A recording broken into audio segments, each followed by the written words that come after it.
Hello, I'm Michael Diamond and you're watching Muscle Central. Okay, in this video, I'll be talking a little bit about the bubble gut issue.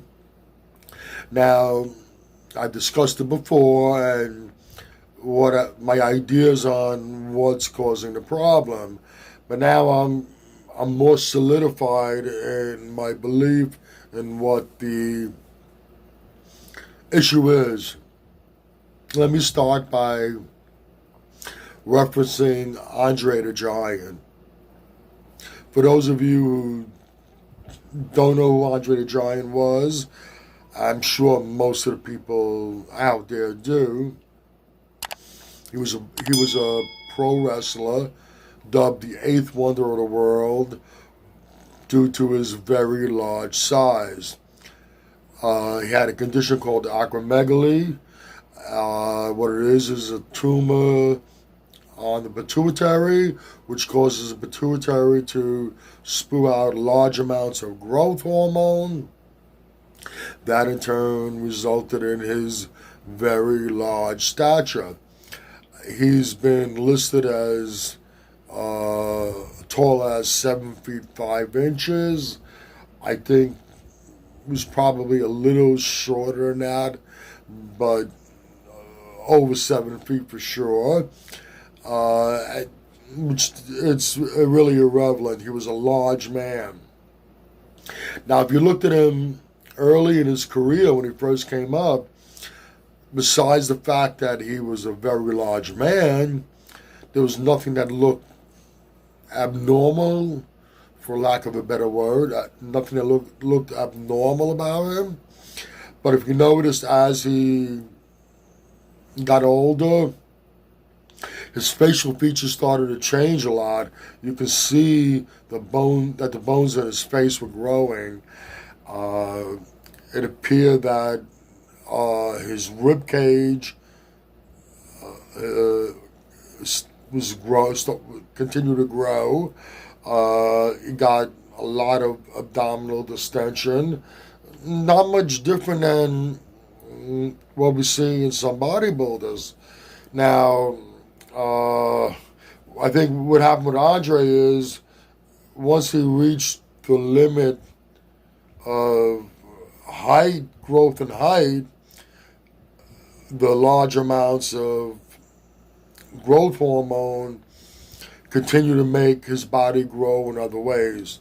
And the result of that was the way his body changed dramatically from when he first stepped on a wrestling scene till when he passed.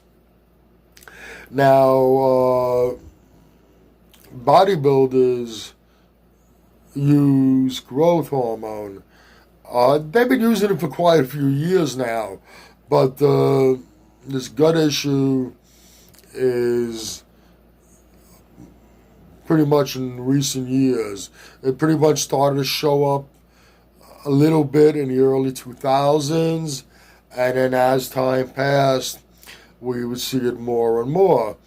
Now, I initially dismissed the idea that growth hormone causes internal organs to grow simply for the fact that some of these guys that have had this issue that stopped competing and have downsized, you saw no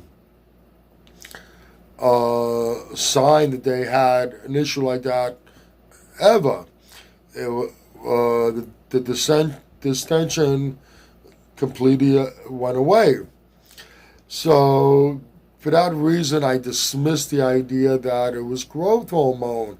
My thinking was that if growth hormone caused it, wouldn't the internal organs remain enlarged? Now, then I started thinking about bodybuilders using steroids, or anybody using steroids for that matter. You're taking steroids and it accelerates muscle growth and allows the body to put on more muscle than it would normally be able to put on. But what happens when someone stops using steroids? Now, if they continue to train hard and eat properly, yeah, they will maintain some gains, but nothing like what they had when they were on cycle.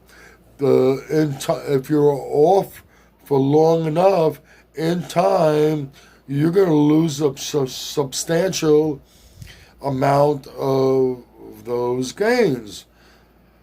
Now back to the growth hormone. Initially, I think these bodybuilders were using very modest amounts of growth hormone, 2 to 4 IUs daily. Now they're using much, much, much more than that. And now I'm in the belief system that the large amounts of growth hormone that the bodybuilders are now using is actually causing internal organ growth. Now, my conclusion is much like someone going off cycle and losing a substantial amount of their gains when they stop the use of exogenous GH, given enough time, all or most of that growth in the internal organs would have gone away. It would have went back to where it was before the usage, much like steroids. I mean, now, if that's the case, if the internal organs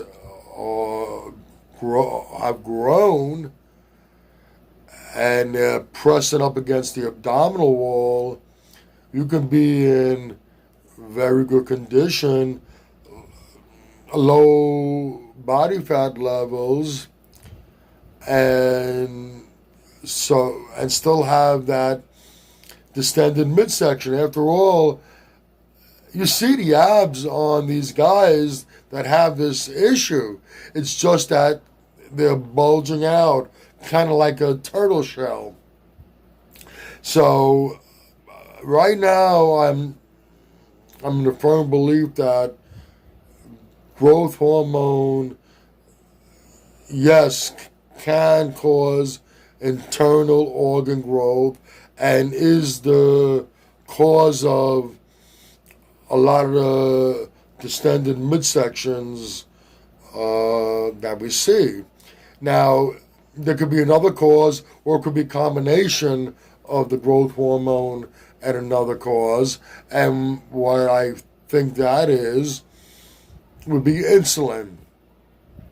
Insulin, as we know, it shuttles nutrients into the muscles. It shuttles amino acids into the muscles for repair. It shuttles carbohydrates into the muscle to replenish glycogen storage, and it could also be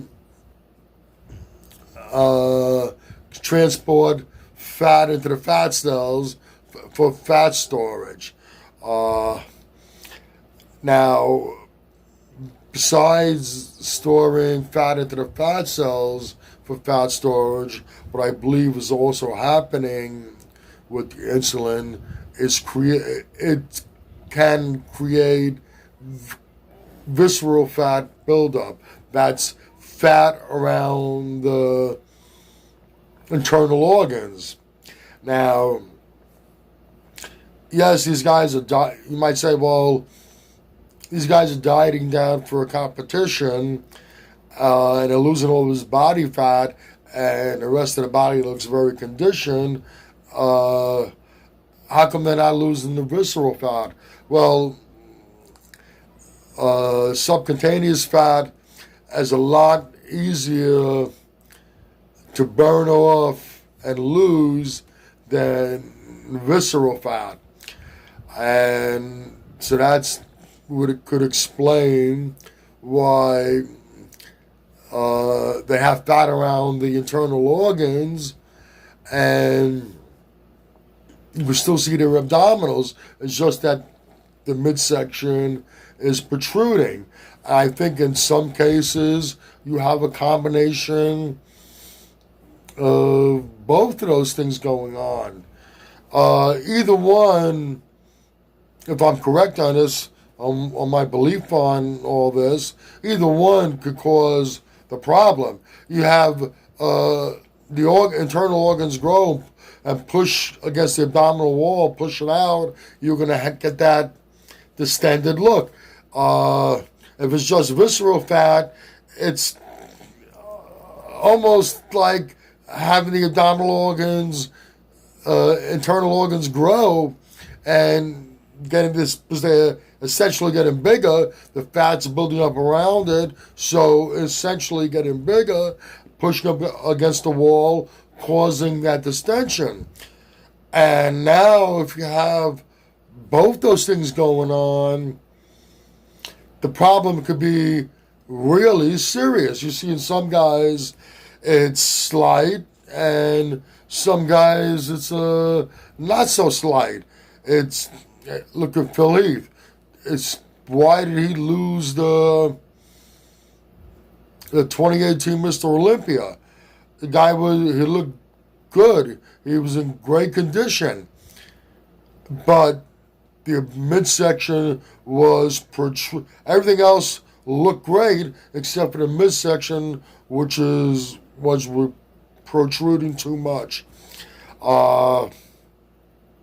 Like I said a little earlier in the video, I think with the growth hormone, well, put it this way, I think the problem can be corrected. I think in some people, if it hasn't been an issue for a longer period of time, it could be corrected fairly easy. If it's been an issue for a longer period of time, though, I think it's going to take a lot more to correct the issue, and I think basically you're going to have to downsize first, and then in time it won't be an issue anymore. Things will go back to normal. Okay, that's about it for this video. If you agree or disagree with what I've said, please let me know in the comment section. If you like this video, please give it a thumbs up. Please share, and by all means subscribe. Do not forget to hit that notification bell. This way, every time I put up a new video, you will be notified. Once again, this is Michael Diamond, and I'd like to thank you for watching Muscle Central.